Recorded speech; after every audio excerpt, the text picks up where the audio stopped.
Shalom semuanya. Shalom Bapak Ibu, selamat datang yang first time beribadah di tempat ini GBI Ensemble Noble Park. Kami bersuka cita melihat Bapak Ibu yang baru pertama kali datang. Dan pada saat ini hari yang begitu spesial karena kita Bapak Ray Kaunang, Dr. Ray Kaunang yang adalah Ketua GBI untuk Australia dan Oceania bersuka hati datang mengunjungi gereja yang ada di Noble Park ini. Ya, jadi kalau GBI di luar negeri itu disebutnya BPLN ya Pak ya, Badan Pekerja Luar Negeri. Tapi kalau entity-nya di Australia disebutnya IBCA. Apa Pak? International Bethel Church Australia. Ya, waktu dan tempat saya sediakan untuk Pak Ray untuk mengabarkan kabar baik di tempat ini. Terima kasih Ibu. Shalom Bapak Ibu sekalian. Shalom. Senang sekali bisa ada di tempat ini. Saya bercakap-cakap dengan Pak Ivan beberapa waktu yang lalu. Nanti kalau Noble Park dibuka, biar nanti saya datang, saya bilang gitu. Lalu kita ngadain KKR gitu. Oke, katanya. Dan saya tidak menyangka bahwa ini akan kejadian. Gitu. Yang berikutnya istri saya bilang, loh kamu kan gak jadi pergi ke Melbourne karena hari ini saya ada peresmian gembala baru di Sydney Bapak Ibu sekalian.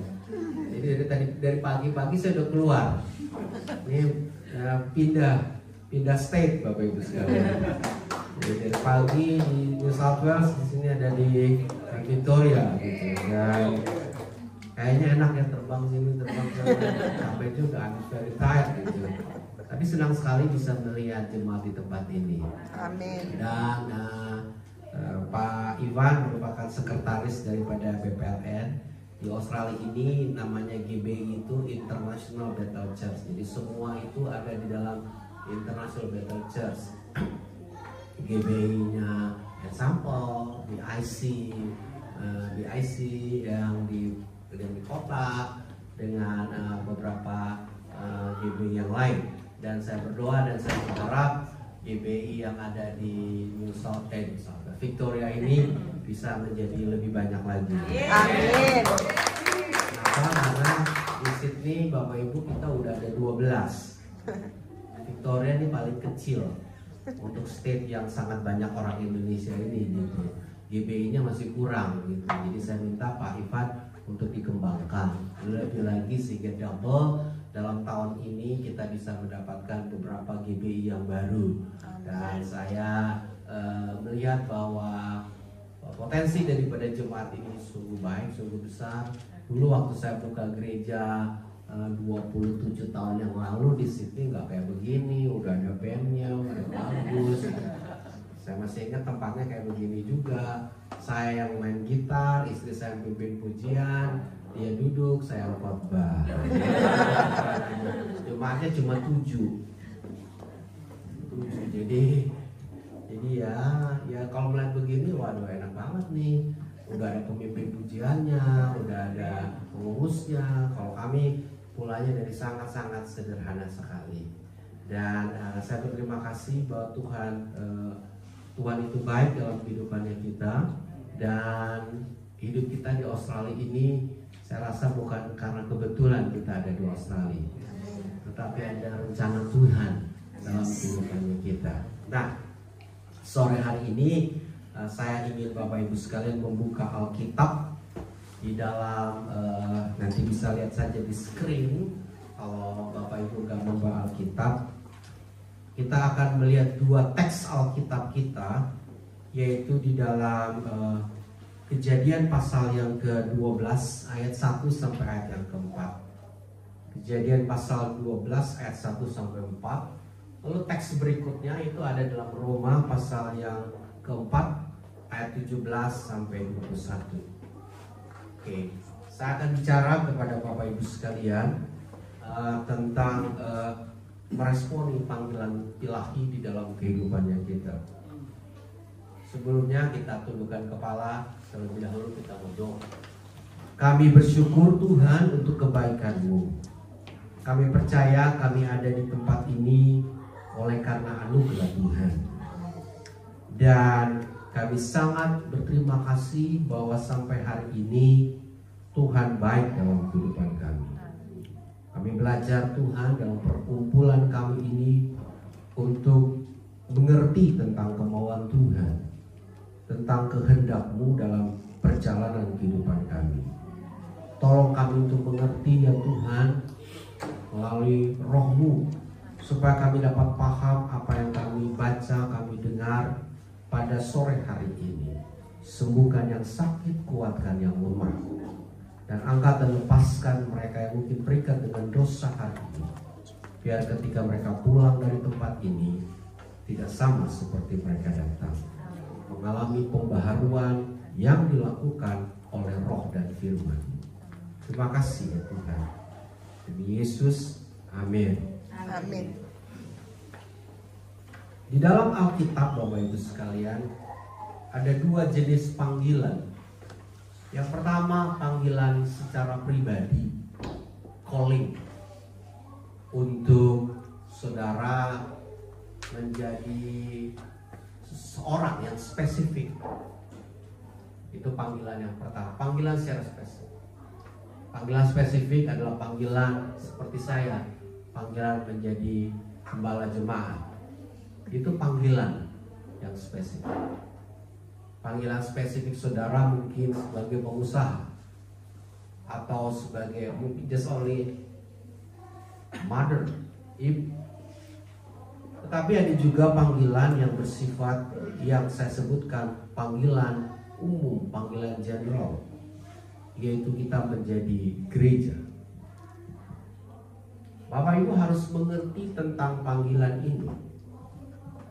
Pertanyaan yang terbesar yang saya sering ajukan kepada setiap gereja yang saya kunjungi, apakah saudara mengerti mengapa saudara menjadi orang yang bergereja? Kenapa saudara harus bergereja? Gereja itu dari bahasa Yunani-nya eklesia. Eklesia, dipanggil. Panggil apa? Dipanggil keluar. Jadi setiap Bapak Ibu sekalian yang bergereja itu harus punya pemahaman bahwa saudara itu ngumpul, bukan ngumpul-ngumpul. Kita ini bukan, ada Pak Jeffrey sih, kita ini bukan kumpulan diaspora Awanua, bukan. Bukan. Gereja itu different. Kenapa? Karena Allah yang memanggil. Amin. The great Almighty God itu yang memanggil saudara keluar dari lingkungan dosa dan dikumpulkan yang disebut namanya gereja. Jadi kita semua ini kumpulan yang spesial. Jadi saudara jangan beranggapan gereja itu mah kumpul-kumpul doang. No. Kita bukan organisasi massa. Kita bukan partai. Bukan. Kita bukan kumpulan yang sekedar datang-datang. Aduh mumpung nih hari libur, hari Minggu, daripada gua nonton footy gua gak suka, mendingan gua datang ke gereja. No. Kita bukan RSL Club. Saudara datang di RSL Club ya terserah aja, gue mau mabok, gue mau minum, gue mau ngapain, gue datang aja. Enggak. Allah yang memanggil kita. Imagine the great Almighty God memanggil saudara untuk ngumpul. Harusnya nih kita nih, waktu Allah memanggil kita masuk dalam perkumpulan gereja tuh takut dan gemetar. Why? Saudara dipanggil, let's say Prime Minister kita Anthony Albanese. Kami tuh gerejanya di Labour Party headquarter. New South Wales Labour Party headquarter. Premiernya saya beberapa kali ketemu. Kalau kita dipanggil oleh tokoh yang penting, kita itu merasa kehormatan. Ya nggak? Can you imagine the great Almighty God datang ke dalam dunia ini, dipersonifikasikan dengan Yesus Kristus untuk membentuk gereja, untuk memanggil saudara. Masa kita nggak takut gitu? Banyak orang Kristen keliru tentang melihat gereja itu. Nggak paham. Gereja itu bukan perkumpulan main-mainan, Bapak Ibu sekalian. Bukan. Gereja itu bukan kumpulan orang suka-sukaan. Bukan. Gereja itu bukan orang yang menerima panggilan lalu seenaknya melakukan perkumpulan gereja. No.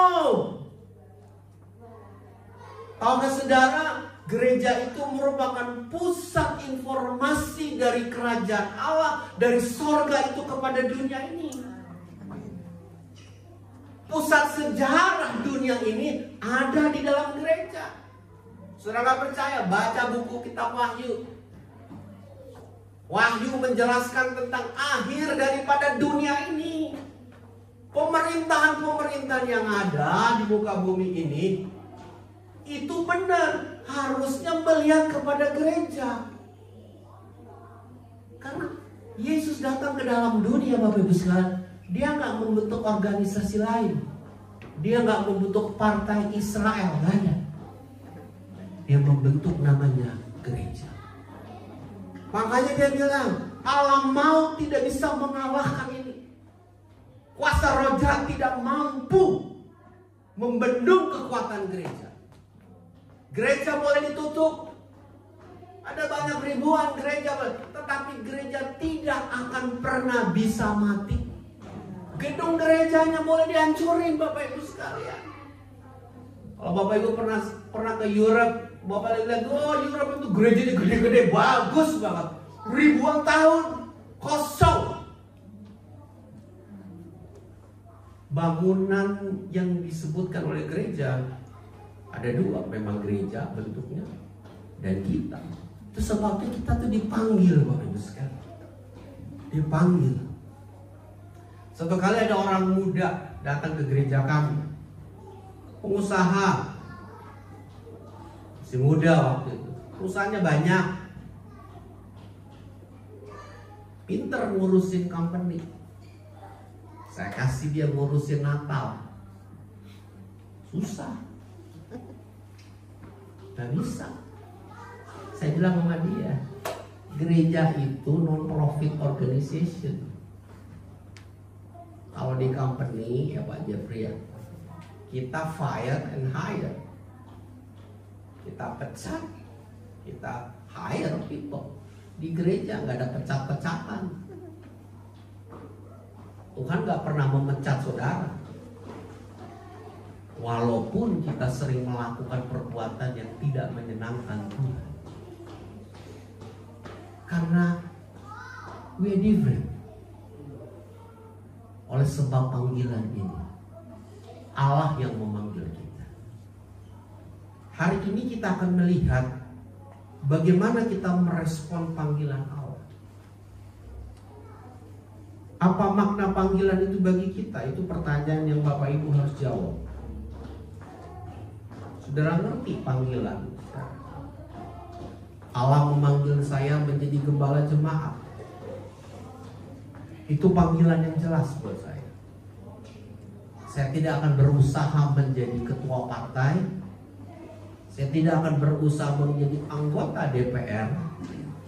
Saya tidak akan berusaha menjadi governor. No, panggilan saya adalah gembala jemaat. Saya sering ditawarin menjadi pengusaha. Saya nggak mau, karena panggilan saya adalah gembala jemaat. Saya bisa bertemu dengan orang-orang hebat, tetapi panggilan saya tetap adalah gembala jemaat. Di dalam panggilan itu kita juga harus tahu, siapa Tuhan bagi kita, di mana Dia yang menerima panggilan itu. Kita menerima panggilan daripada Tuhan. Kenal gak saudara dengan Tuhan yang memanggil saudara? Banyak daripada kita gak mengenal Tuhan dengan benar, sehingga mengakibatkan kita bergereja asal-asalan, ugal-ugalan, semau dewenya kita. Saya ingin men-challenge Bapak Ibu sekalian. Gereja ini baru. Benihnya yang mesti ditanam, benih yang benar-benar baru, bukan benih palsu. Saya mengembalakan gereja yang kami dirikan udah 27 tahun. Dari awal saya tekankan bahwa ini gereja Tuhan. Saya harus memberikan benih yang baik. Cara bergereja itu benar. Saya termasuk pendeta yang agak galak, Bapak Ibu sekalian, dalam masalah bergereja. Karena saya tahu siapa yang memanggil saya. Coba kita lihat teks kita. Berfirmanlah Tuhan kepada Abram, pergilah dari negerimu dan dari sanak saudaramu dan dari rumah bapamu ke negeri yang akan kutunjukkan kepadamu. Aku akan membuat engkau menjadi bangsa yang besar dan memberkati engkau serta membuat namamu masyhur, dan engkau akan menjadi berkat. Aku akan memberkati orang-orang yang memberkati engkau dan mengutuk orang-orang yang mengutuk engkau. Dan olehmu semua kaum di bumi akan mendapat berkat. Lalu pergilah Abram seperti yang difirmankan Tuhan kepadanya, dan Lot pun ikut bersama-sama dengan dia. Abram berumur 75 tahun ketika ia berangkat dari Haran. Perhatikan teks ini. Teks ini berbicara tentang panggilan Allah kepada Abram. Ini luar biasa sekali. Tapi kita lompat ya ke dalam kitab Roma pasal yang ke-17 ayat 21. Seperti ada tertulis, engkau telah kutetapkan menjadi bapa banyak bangsa di hadapan Allah yang kepadanya ia percaya, yaitu Allah yang menghidupkan orang mati dan menjadikan dengan firman-Nya apa yang tidak ada menjadi ada.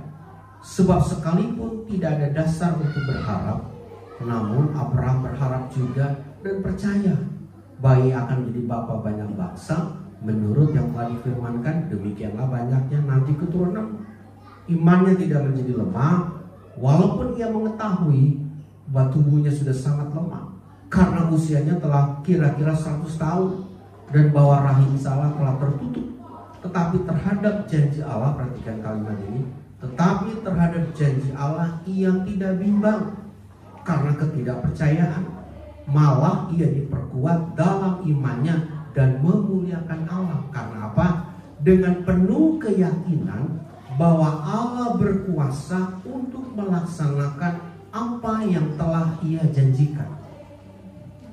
Jadi dua teks ini Bapak Ibu sekalian berbicara tentang bagaimana respon seseorang terhadap panggilan Tuhan di dalam kehidupannya. Dalam kejadian. Tetapi dalam kitab Roma, kitab Perjanjian Baru, surat Roma itu menunjukkan bagaimana proses orang dalam waktu dia merespon panggilan ilahi dalam kehidupannya. Nah, ini yang kita harus belajar Bapak Ibu sekalian, supaya kita ngerti menjalani kehidupan ini. Ngapain saudara jadi orang Kristen? Ngapain saudara bergereja? Nah, dari teks ini jelas sekali ada beberapa kebenaran Tuhan yang kita bisa lihat dalam hal meresponi panggilan Tuhan dalam kehidupannya kita. Nah, untuk hal itu kita melihat tiga hal yang sangat berbeda. Waktu Tuhan memanggil kita jadi orang Kristen, tindakan kita yang pertama adalah merespon balik panggilan itu. Ya, kita harus merespon balik. Waktu Tuhan menjadikan saudara menjadi orang Kristen, saudara harus punya respon yang baik menjawab panggilan kekristenan Bapak Ibu sekalian.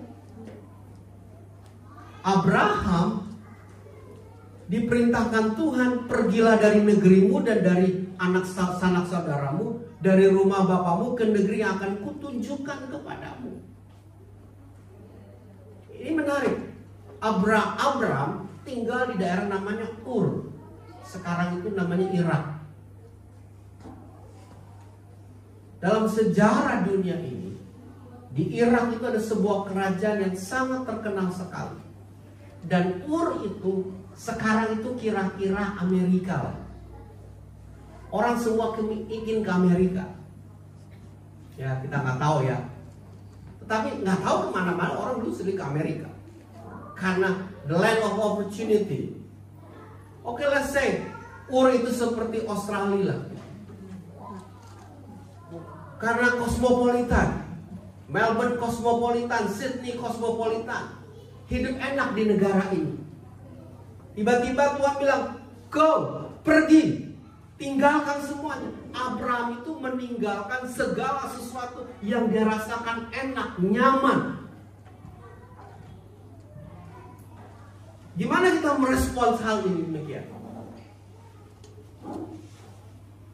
Makanya pertanyaan saya yang pertama tadi, kenalkah saudara kepada Tuhan yang memanggil saudara ke negara ini? Dulu zaman-zamannya saya mulai pelayanan, Bapak Ibu sekalian, saya masih ingat tuh, yang datang ke jemaat itu, ya gitu, ingin mengubah nasib, mengubah kehidupannya gitu. Tetapi saya ngajarin jemaat bahwa bukan itu permasalahannya. Permasalahannya adalah you mau nggak menjawab panggilan Allah di dalam kehidupan sekarang. Anda jadi Kristen, datang ke negara ini nggak ngerti tentang kekristenan, lalu Anda menjadi orang Kristen. Lalu ngapain jadi orang Kristen? Lalu kalau jadi orang Kristen nanti bisa dapat PR di sini? Ya nggak juga. Harus mengerti. Belajar tentang Tuhan itu yang memanggil engkau menjadi orang Kristen sekarang. Memahami demikian membuat kita mengerti, oh, hidup ini ada dalam tujuannya Allah. Jadi kita harus tahu bagaimana merespon panggilan Tuhan di dalam kehidupannya kita. Dari teks yang kita belajar, respon yang benar itu adalah meresponi panggilan Allah karena pengenalan dan kepercayaan yang total kepada siapa yang memanggil kita. Dalam bahasa rohaninya kita tuh namanya hidup beriman. Nah, itu di dalam Roma pasal yang keempat tadi. Abraham dijanjikan, dipanggil keluar dari negaramu, kamu akan kutunjukkan kemana engkau akan pergi. Lalu Tuhan bilang, nanti kamu akan menjadi bapa banyak keturunan. Pasal yang keempat kitab Roma mengatakan, lah bagaimana mungkin? Abraham umurnya 100 tahun, si Sarah umurnya 75 tahun. Itu impossible. Sebab ayat ini dikatakan demikian, imannya 19, imannya tidak menjadi lemah walaupun dia mengetahui tubuhnya sudah sangat lemah karena usianya telah kira-kira 100 tahun dan bahwa rahim Sarah telah tertutup. Lah Tuhan memanggil kita, menjanjikan sesuatu kepada kita, tetapi realitanya Abraham melihat it is impossible. Nah cuma Abraham ini bagus, dia ngajarin sesuatu bahwa karena dia panggil saya mesti kenal dia benar-benar nih. Saya mesti percaya kepada siapa yang mengenal, kepada siapa yang memanggil saya. Pertanyaan bagi kita adalah, apakah saudara benar-benar beriman kepada Tuhan yang memanggil saudara untuk menjadi orang Kristen? Apakah saudara percaya penuh, totalitas, percaya benarkah kepada Dia? Ketergantungan kita kepada Tuhan itu, Bapak Ibu sekalian, bukan ditentukan oleh bagus nyanyinya kita seperti lagu tadi. Kita percaya kepada Tuhan sampai pada akhirnya.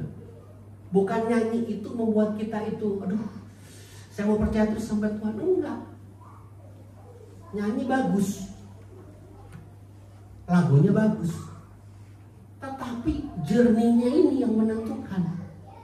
Nyanyi boleh nyanyi sampai akhirnya kau dapati aku setia. Ini melibatkan pergumulan, pengenalan kepada Tuhan, benar, totalitas. Makanya saya men-challenge Bapak Ibu sekalian, Anda totalitas nggak kenal Tuhan. Kalau Anda nggak total untuk mengenal Dia, banyak daripada kita akan keluar dari perjalanan bergerejanya kita. Sekali ada encim-encim di tempat kami. Saya ini orang Manado. Jemaat saya 90% Chinese. Teman saya Chinese, 80% jemaatnya Manado. Kenapa lo nggak tukeran sama gue? Nggak tahu dah. Mungkin pendetanya Manado, jemaatnya Manado rada-rada seru kali ya.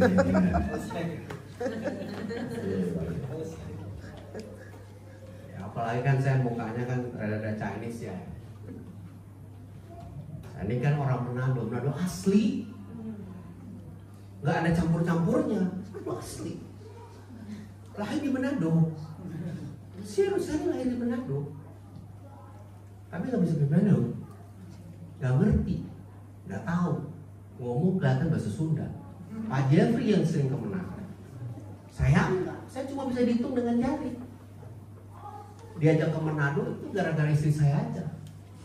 Istri saya orang Palu, guru-gurunya orang Manado, mamanya orang Manado. Jadi dia sering ke Manado, saya enggak.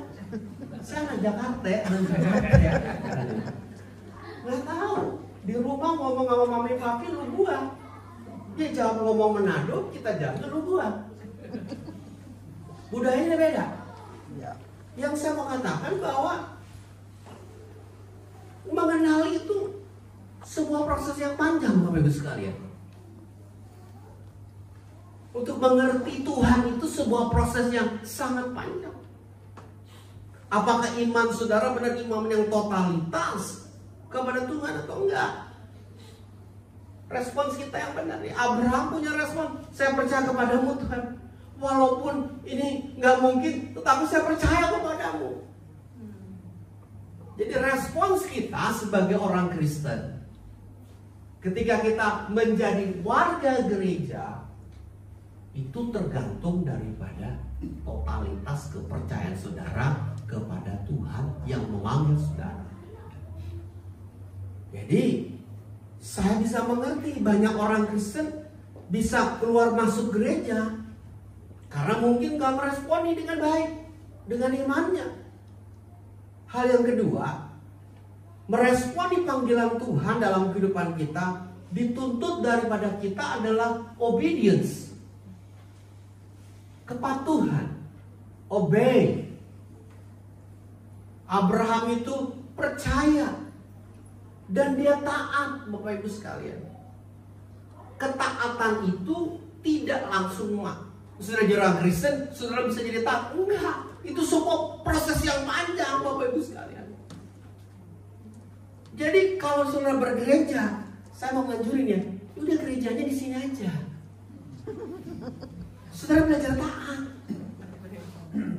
Wah, Bapak nih nyinggung-nyinggung. Ya memang saya nyinggung. Karena banyak orang tuh belajar taat. Model ketaatan kita, Bapak Ibu sekalian, tuh dilihat daripada ketaatan kita di dalam kita bergereja. Nggak ada sumber lain.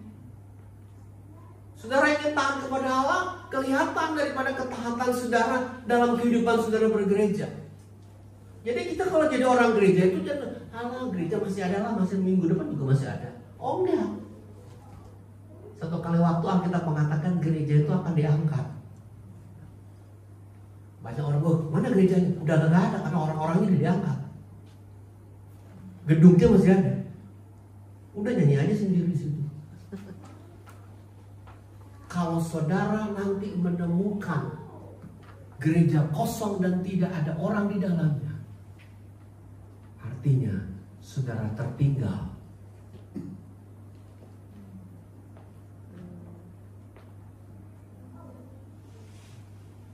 Saudara akan tunggu saya. Saudara akan dimakan oleh namanya penguasa dunia yang baru, yang kata Alkitab disebut namanya Antikristus. Meresponi panggilan Allah dalam hidup kita ini dituntut obedience yang kuat, bukan setengah-setengah. Ketaatan kita itu mesti ketaatan yang sangat strong, sama seperti Abraham. Kalau kita ngajarin anak kita tentang ketaatan, nggak ngajarin satu hari kan, Bapak Ibu sekalian. Ngajarin berhari-hari, bahkan berkali-kali, bertahun-tahun.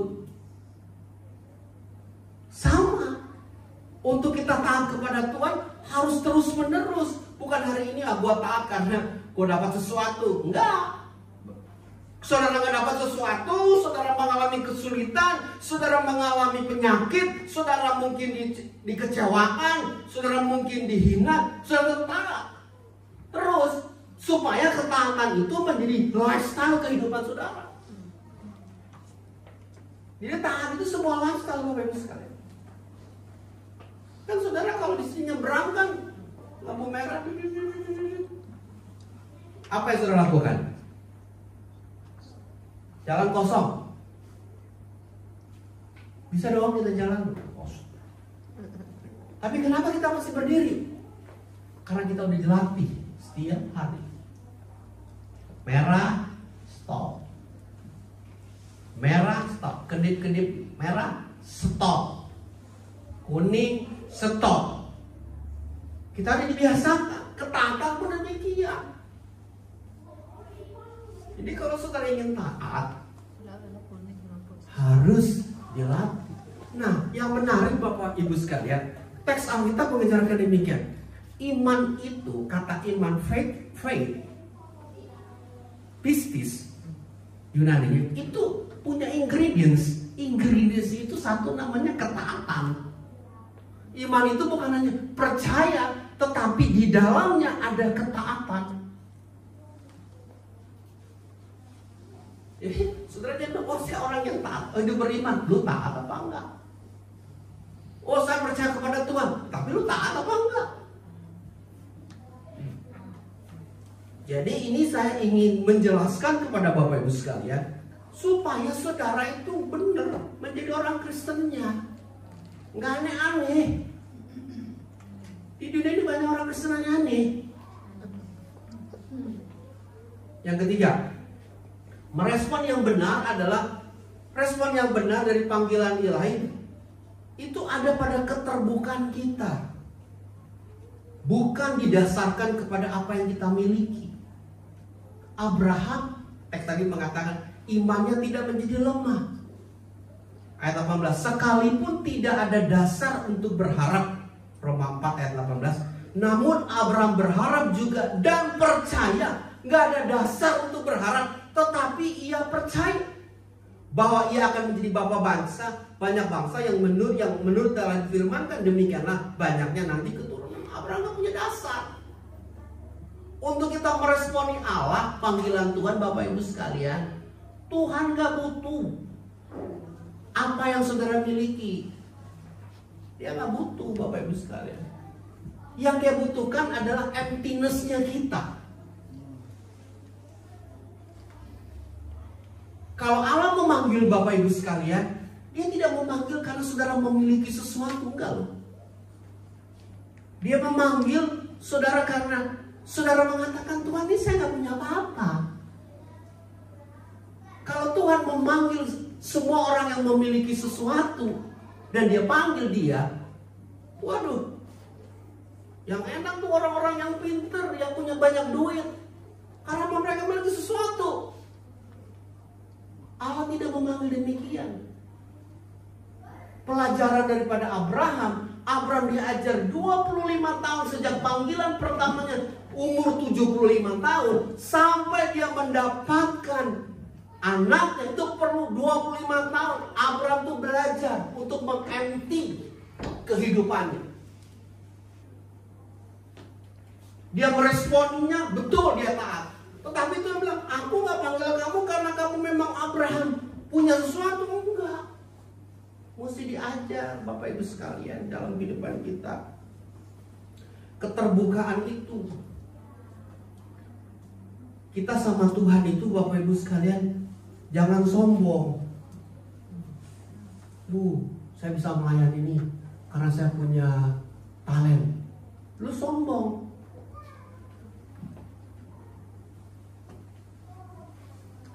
Yang begini-begini Tuhan gak akan pakai. Yang Tuhan perlukan adalah orang yang mengatakan, Tuhan, saya gak punya apa-apa nih, tapi saya merespon panggilan-Mu.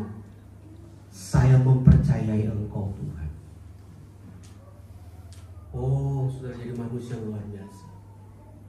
Karena kesuksesan di tangan Tuhan itu hanya seperti Dia, kita memutar telapak tangan kita sangat cepat.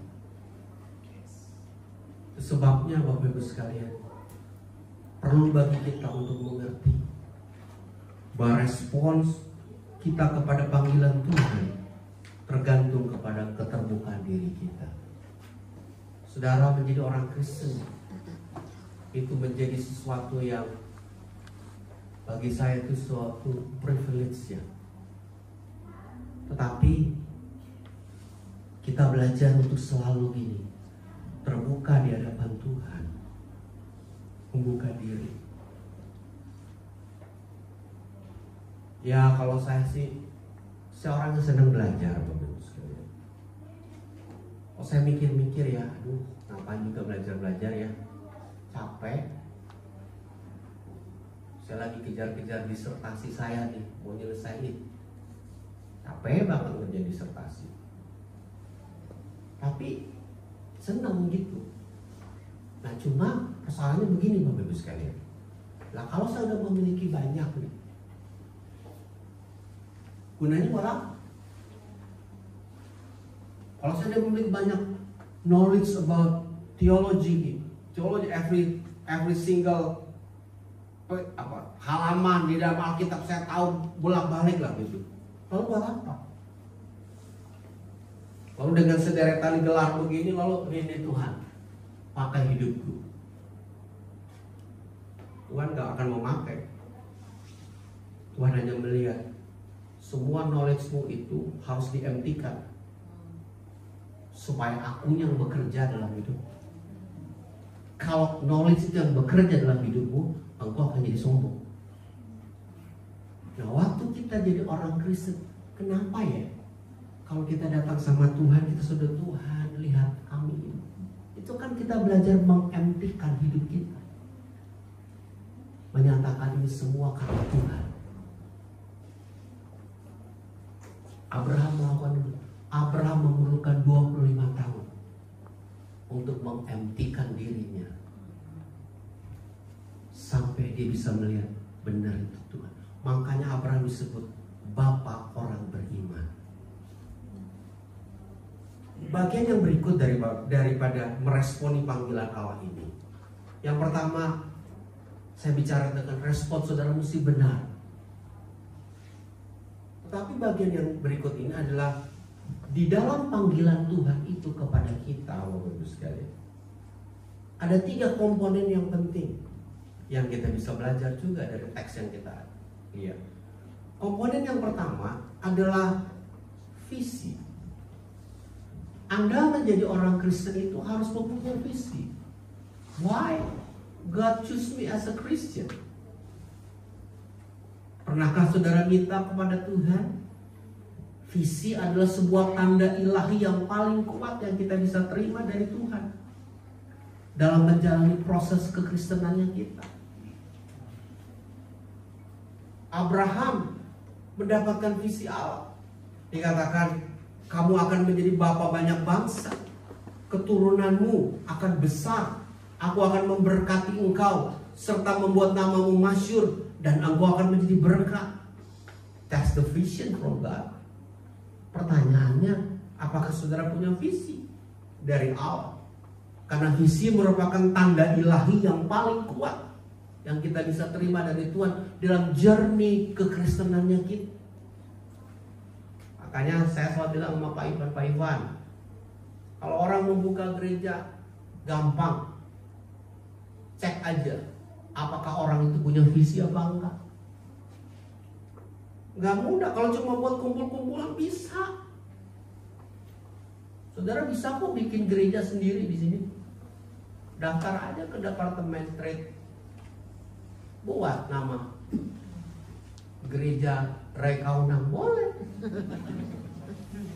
Saudara namain sendiri, saudara lantik sendiri, saudara tumpang di kepala saudara sendiri, saya jadi pendeta.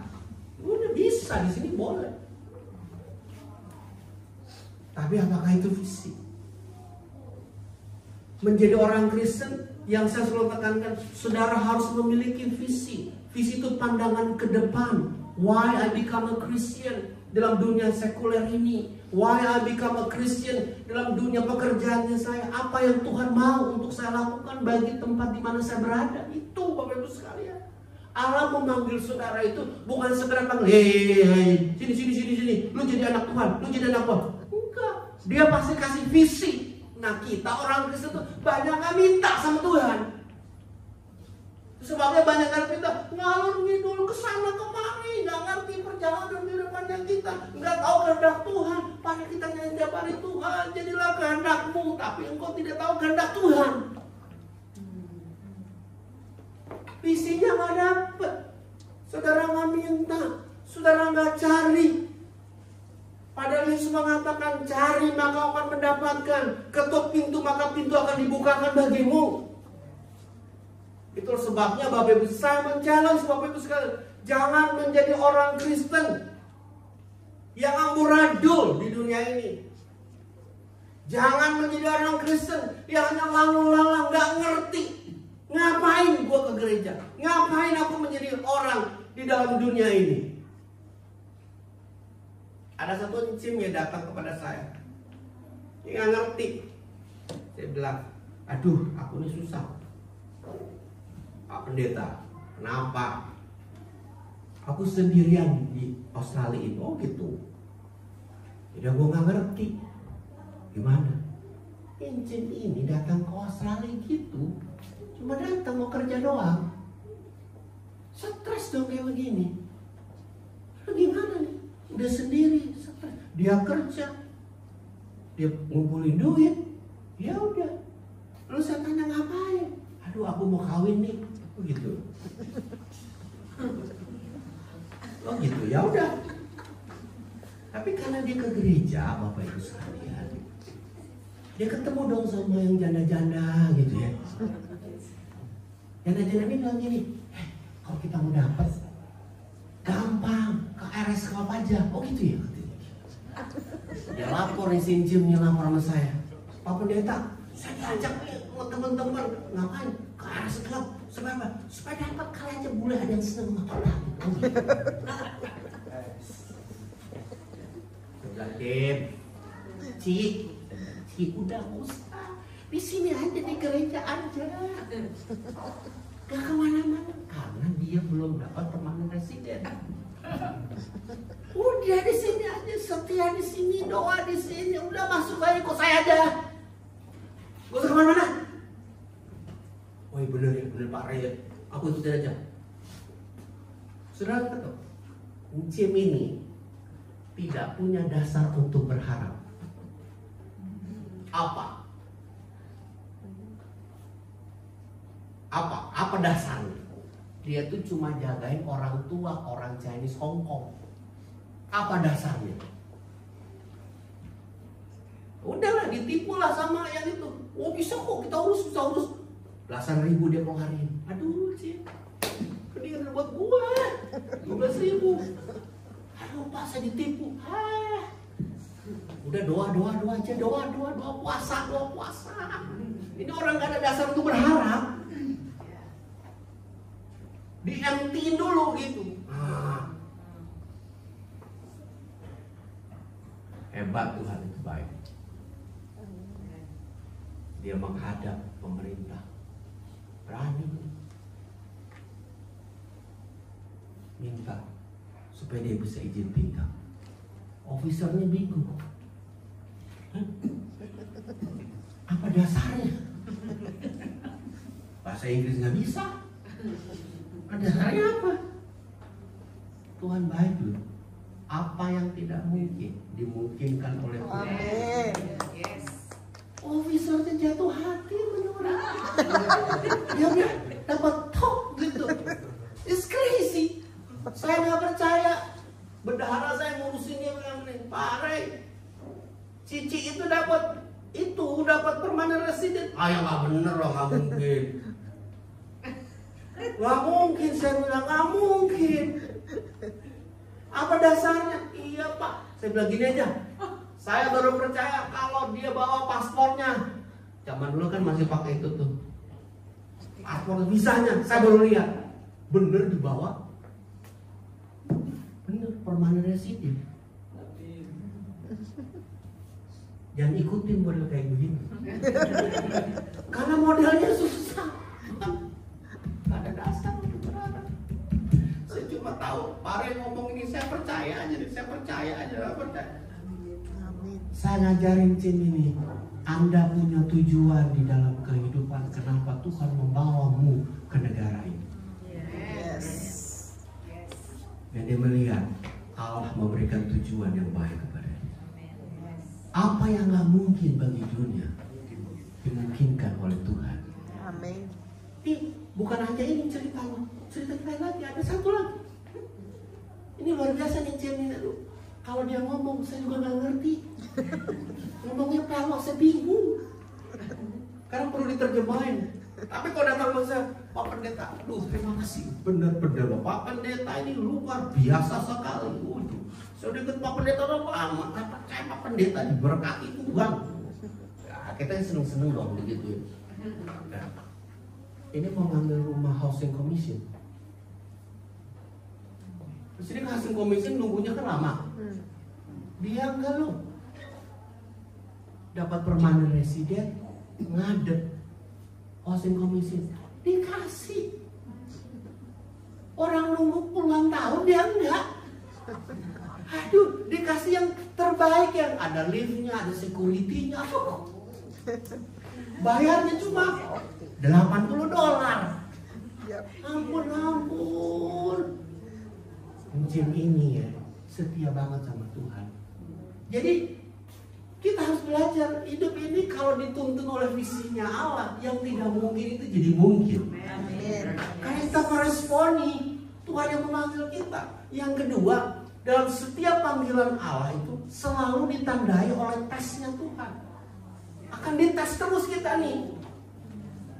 Hal ini akan kita alami dalam journey menuju pemenuhan panggilan ilahi. Tanda yang berikutnya, kalau orang menerima panggilan Allah, kalau saudara jadi orang Kristen, ini dengerin baik-baik, saudara akan dilihat, yakin apa enggak saudara menjalani kekristen saudara. Saudara kokoh enggak dalam panggilan ini? Makanya tuh saya suka ya orang Indonesia kalau nyanyi lagu bahasa Indonesia penyembahan tuh yang sedih-sedih. Enggak ada kayak bule seneng-seneng gitu, enggak. Kita tuh sedih kalau yang melakukan, Tuhan lihatlah hidupku,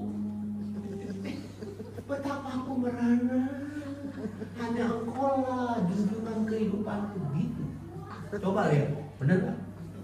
Saudara kan bener juga Tuhan ya. Kita nangis gitu. Karena memang orang Asia tuh begitu. Seneng gitu yang melankoli, aduh Tuhan.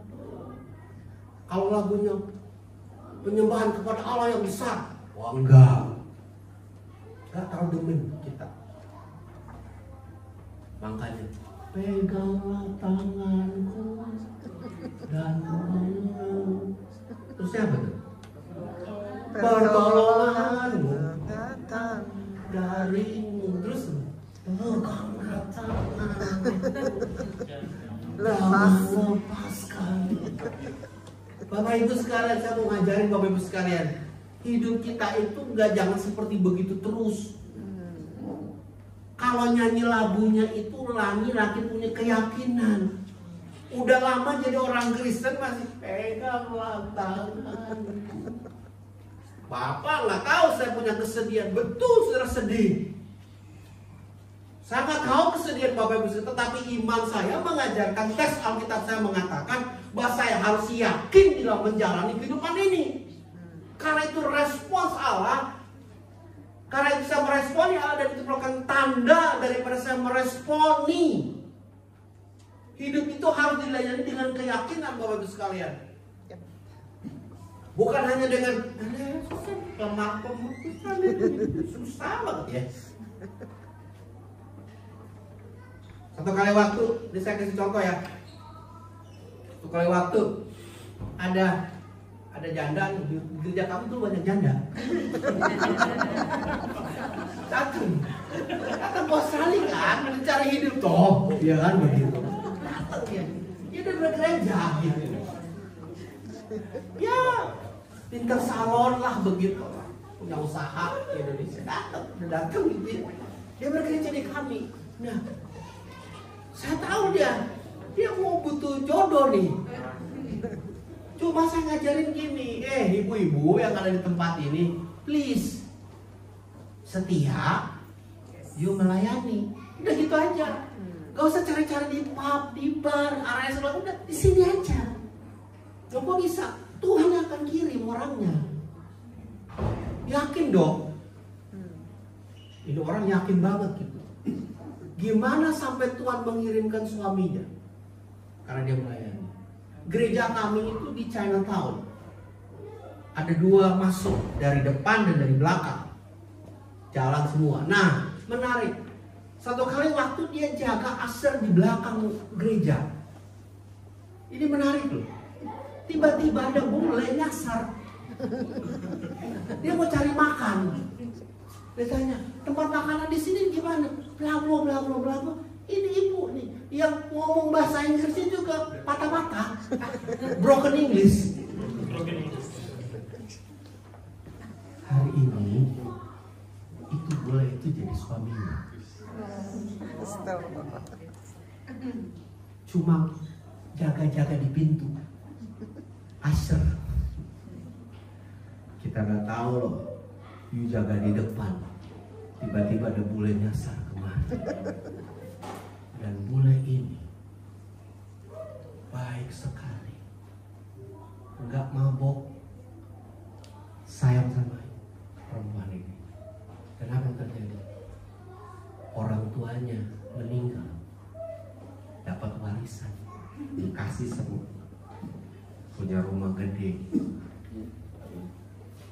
Hidup itu perlu diyakini dulu untuk dijalani. Yakinnya kita itu kepada Tuhan. Jadi kalau saudara ada di negara ini, yakinkan Tuhan yang membawa saudara ke negara ini. Amin. Oke. Masih mau lagi apa? Iya dong, soalnya jauh-jauh loh.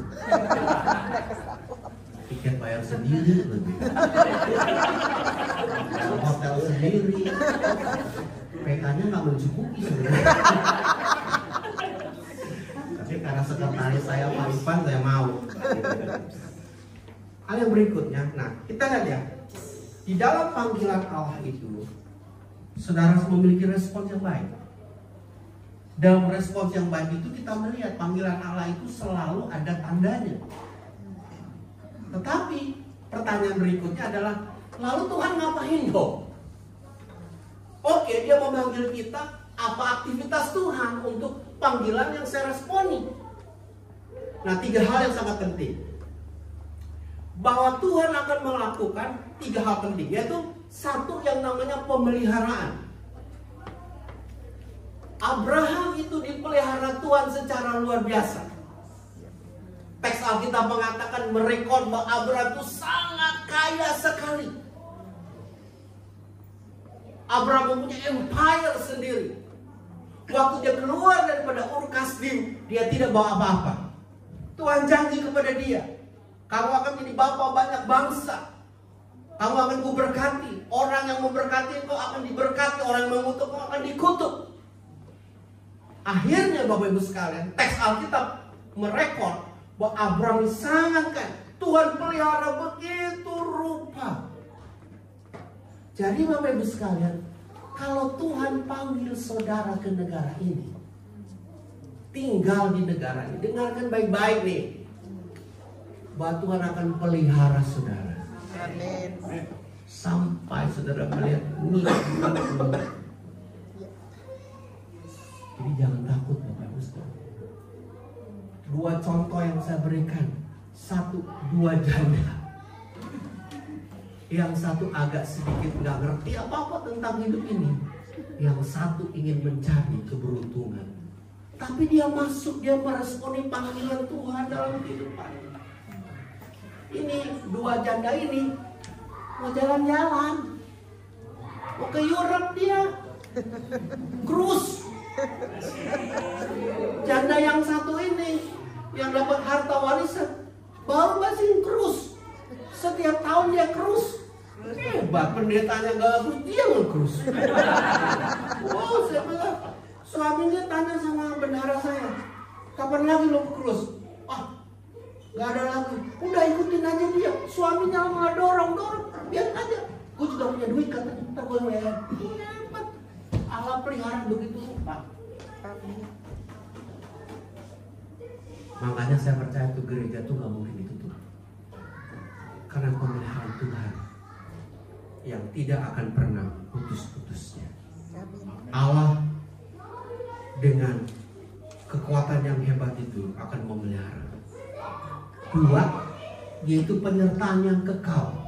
Allah menyertai kita sampai kita menggenapi panggilan yang kita terima itu. Allah menyertai, makanya Yesus disebut Immanuel, Allah yang menyertai. Penyertaan kekal. Kalau ada kata kekal, berarti sesuatu yang tidak mungkin akan terus dilakukan oleh Allah sampai itu menjadi sesuatu yang mungkin karena Dia menyertai kita.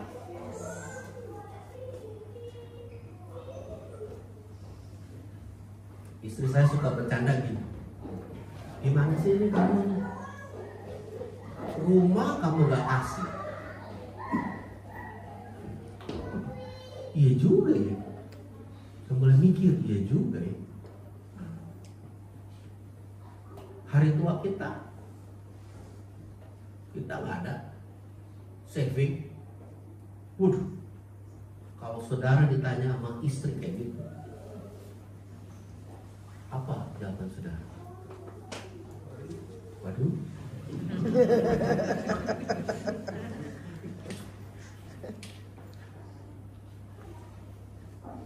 Serius, kami tidak punya saving.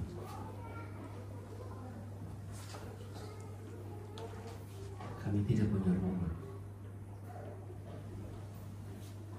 Rumah yang dibeli, rumah kami itu dari gereja dikontrak.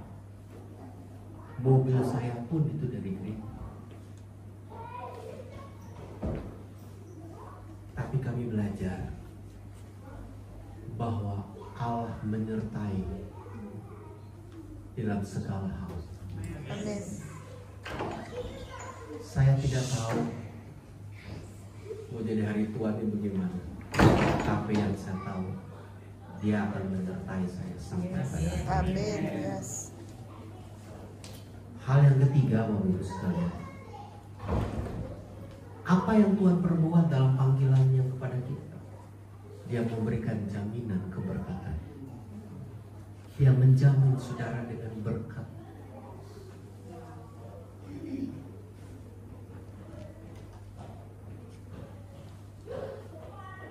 rabi-rabi Yahudi, Bapak Ibu sekalian.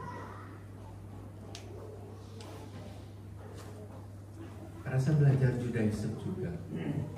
Ternyata para rabi itu bagus untuk dipelajari.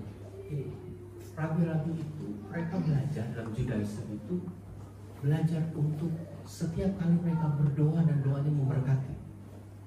Speak blessing. Speak blessing. Nah, saya mulai menemukan ternyata di dalam Alkitab itu berkat itu merupakan jaminan daripada Tuhan kepada kita. Waktu kita merespon panggilan Allah dalam hidup ini, Allah bertindak dengan memberikan jaminan memberkati kehidupan kita. Jadi kita ini Bapak Ibu sekalian, makanya beda dengan organisasi lain Bapak Ibu sekalian. Di sini kita diajarin berkat Tuhan lah yang menjadikan kita kaya. Susah payah tidak akan menambahi. Yang memberkati Bapak Ibu sekalian ini adalah Tuhan, bukan company Bapak Ibu sekalian. Bukan. Berkat Tuhan. Ya. Jemaat kami ada beberapa pengusaha restoran. Tak doain ya. Ya. Baik. Restorannya dari ini apa dari sepi ramai. Cuma saya ingetin, kalau saya doain, ingat gereja. Bukan ingetin saya, nggak ingat gereja. Yuk kasih ke gereja. Dan saya perhatikan, ternyata seorang pendeta berdoa bagi keberkatan bagi jemaatnya, itu benar-benar terjadi.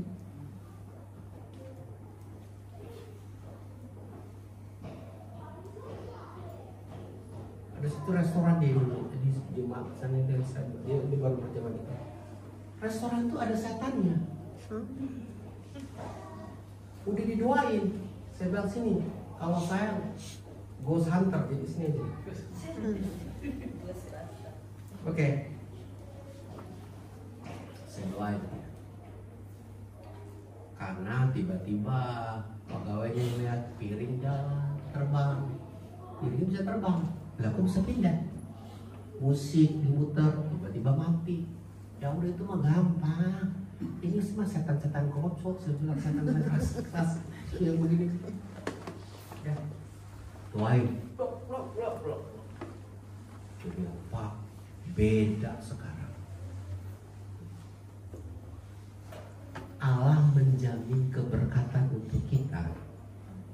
Itulah perbuatan Dia ketika kita meresponi panggilannya Dia. Gereja itu tempat berkatnya Tuhan. Amin. Tempat di mana saudara bekerja menjadi berkat Tuhan karena ada saudara di dalam. Negara ini diberkati karena ada setiap minggu ribuan orang Kristen berdoa bagi bangsa ini. Amin. Makanya Labour menang di New South Wales karena di situ ada gereja Philadelphia Church berdoa setiap hari minggu berkati gedung yang punya gedung ini. Ya terang aja Labour menang. Setiap hari saya kelilingin gedung itu Bapak Ibu sekalian. Berkat Tuhan, berkat Tuhan. Enak sekarang Krisminnya. Meresponi panggilan ilahi dalam hidup ini adalah sikap manusia rohani. Saudara manusia rohani yang terus mengalami perubahan. Itu sikap manusia kita dan merupakan model hidup yang bisa dilihat oleh semua orang. Saya berdoa Bapak Ibu sekalian, sebagai komunitas Indonesia yang ada di Victoria ini, kita bisa diberkat. Amin. Kita bisa diberkat. Bahkan akan selalu menjadi berkat. Yes. Akan selalu menjadi berkat. Jangan malu untuk menunjukkan jati diri. I'm a Christian. Jangan pernah malu. Karena sudah berbeda. Jangan takut. Don't be ashamed to tell the people I'm a Christian. Why not to be ashamed? Because you don't know who is God who calls you. If you know God who calls you, know Him perfectly, you don't be afraid to tell people about your faith. Oh, offended people? No way, Mike. Gereja kami ada bahasa Inggrisnya. Saya bilang sama anak-anak bahasa Inggris, don't be afraid to tell people I'm a Christian. And don't be afraid. Say Jesus is my Lord. Amen. Saya bilang, Taylor Swift itu ngambil duitnya kamu kalau nonton. Iya kan? Yep. Swifter itu kasih duit sama Taylor. Setiap kali nonton puluhan juta, ratusan juta dia dapat. Dia cuma kembali kepada kita apa yang nonton. Paling seneng-seneng, gak eternal life. Jesus give you eternal life. And He give you future. Saya bilang, no way. Kamu malu untuk mengatakan Jesus is my Lord. Saya mau juga seperti itu. Amin. Jangan malu untuk cerita tentang Gereja Bethel Indonesia yang di Noble Church, Noble Park. Jangan malu kok, ya. Tuhan berkati kita semua pada hari ini. Amin. Haleluya. Ada makan ya? Ada makannya nggak kita? Soalnya saya belum makan. Kamu tahu lagu kuno nggak? Tuhan Yesus setia.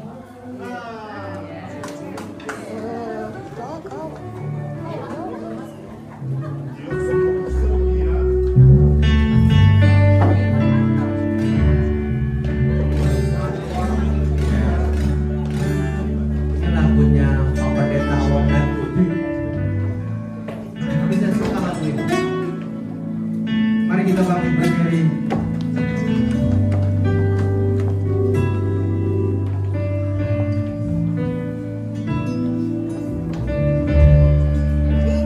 Sama-sama, kan?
berterima kasih untuk panggilan Tuhan.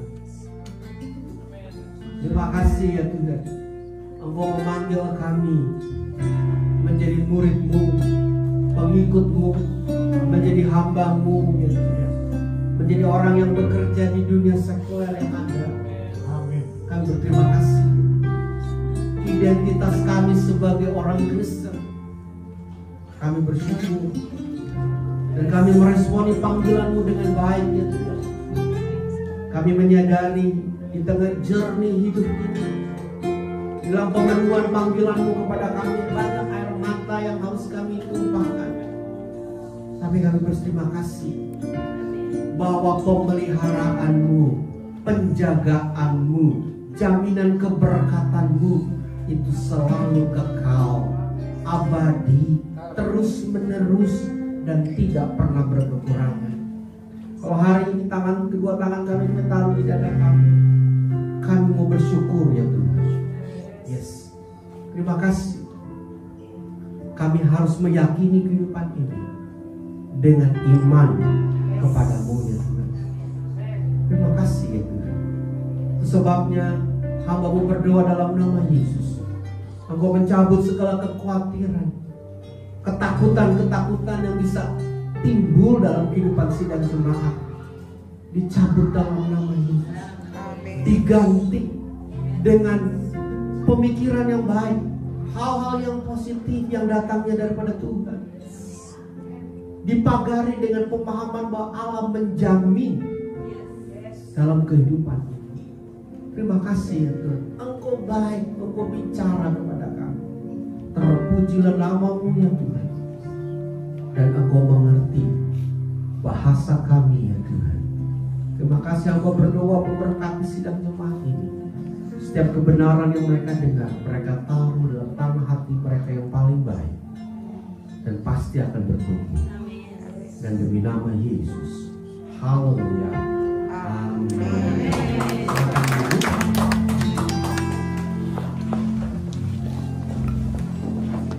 Terima kasih Pak Rey yang untuk khotbahnya yang luar biasa. Pada saat ini saya mau undang Lia. Seperti kita ketahui, koordinator di tempat ini adalah Pendeta Noke Patiasina. Kita bersyukur ya, Pak Noke baru menjalani operasi bypass. Puji Tuhan semuanya berlangsung dengan baik ya, dengan kebaikan Tuhan. Pak Noke, kalau Tuhan mengizinkan besok bisa pulang ke rumah. Jadi melihat kondisi Pak Noke yang harus menjalani terapi, menjalani berbagai macam untuk proses pemulihannya, kita bersyukur untuk koordinator di tempat ini, Pak Ivan sudah berbicara dan menunjuk Lia, dan puji Tuhan Lia bersedia untuk menjadi koordinator ya di penggembalaan di Nogepak ini. Jadi puji Tuhan, kita berdoa Tuhan memberikan kekuatan dan hikmat untuk Lia, dan saya minta untuk Pak Rey untuk maju ke depan untuk berdoa, begitu juga Pak Pendeta Gideon Gunawan untuk maju juga ke depan untuk bisa berdoa untuk Lia Cornelia Patiasina, nama lengkapnya, untuk Tuhan bisa memberikan berkatnya melalui doa. Nah tadi doa ya, doa orang benar besar kuasanya. Amin. Doa pendeta besar kuasanya. Ya Bapak Ibu sekalian, kita punya sesuatu yang baru di Gereja Bethel Indonesia. Biasanya pengurus itu hanya berdoa bagi gembala jemaat, akan dilantik dan sebagainya. Tetapi kami punya model baru, yaitu bahwa semua tim leadership yang ada itu pengurus saya akan datang untuk mendoakan tim leadership yang ada. Jadi Ibu sedang leses atau apa ya? Kalau orang Pentakosta kan leses ya. Cornelia Patiasina. Cornelia, Sis Cornelia Patiasina, kita akan doakan. Dia akan menjadi koordinator yang lama kelamaan akan menjadi apa ya? Penggembalaan, akan menggembalakan. Jadi dari sekarang kita udah siapkan dia. Amin. Amin. Saya juga mau dikasih tahu sama Pak Ivan kemarin gitu. Oh ini orangnya udah, ya lah, saya percaya aja lah. Ya. Mari Bapak Ibu sekalian kita bangun berdiri. Kita doakan. Tuhan, hamba berdoa di dalam nama Kristus Yesus Kepala Gereja, memberkati saudari kami ini ya Tuhan, Cornelia Patiasina ya Tuhan, menjadi leaders di dalam gerejamu di Noble Park ini, dalam pembinaan daripada pendeta Ivan ya Tuhan. Biar kasih kemurahan Tuhan, hal-hal yang dahsyat berlimpah dalam kehidupanmu, dalam engkau menjalankan fungsimu sebagai leader bagi gereja ini. Keberkatan Tuhan menjadi bagian kehidupanmu. Karena kau melihat hari-hari hidup merupakan hari-hari yang luar biasa. Dan aku akan mempertemukan engkau dengan jodohmu, supaya engkau suami istri bisa melayani di tempat ini dan menjadi berkat bagi banyak orang. Biar kasih kemurahan Tuhan, kebaikan Tuhan, dan pengurapan daripada the triliun God itu menjadi milikmu sekarang sampai engkau berjumpa dengan dia. Dan hamba berdoa di dalam nama Yesus, biar nanti pasangan hidupmu Tuhan sepadan dengan dia, mengasihi Tuhan dan melayani bersama-sama dengan dia demi nama Kristus Yesus. Dan biar juga dia submit kepada gembala seniornya yaitu pemimpin senior Bapak dan Ibu Ivan yang menjadi pembina dalam kehidupannya. Nama berdoa dalam nama Yesus, roh ketundukan, rasa wisdom, roh kebenaran hati menjadi bagian milik daripada saudari kami dalam nama Yesus, sehingga dia menjalani pelayanannya dengan hikmat dan segala sesuatu yang Tuhan arahkan dalam hidupnya. Terima kasih ya Tuhan, dan demi Kristus Yesus Kepala Gereja, hamba berdoa dalam nama Yesus. Amin. Amin.